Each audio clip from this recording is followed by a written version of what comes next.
Bonjour à tous, aujourd'hui, zoom sur Alexandre Botamy, athlète du Racing Club Nantais, qui a la particularité d'avoir une double licence FFA et FFH, c'est-à-dire handisport.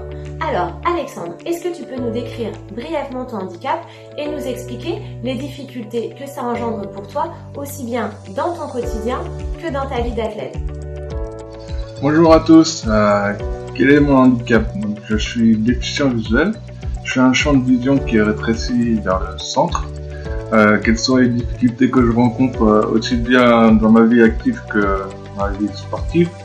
Je dois faire attention tout le temps, regarder à droite à gauche, tout ce qui est au sol en particulier pour éviter soit de cogner dans les gens ou soit de cogner dans les obstacles.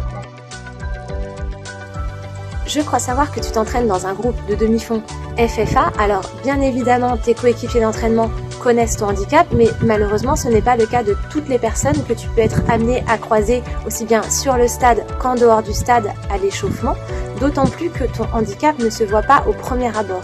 Comment est-ce que toi tu gères ça? J'imagine que ça demande énormément de concentration, non? Oui, je m'entraîne dans un groupe entre guillemets de valides. Comment je gère ça? J'essaye de faire attention à ce qui se passe autour de moi pour éviter de percuter mes partenaires d'entraînement comme les gens qui sont pas forcément au courant de mon handicap. Je fais de mon mieux, comme on dit. Tu es spécialiste du 800 mètres, tu as d'ailleurs été médaillé d'or au dernier championnat de France indoor en 2020. Peux-tu nous dire quelle est la plus grosse difficulté sur 800 mètres lorsque l'on est un athlète malvoyant? Je suis un spécialiste du 800 mètres. Nous avons été vice-champion de France en 2018 en extérieur et champion de France en indoor cette année. Quelles sont les difficultés? Je dirais c'est le rabattement au premier virage.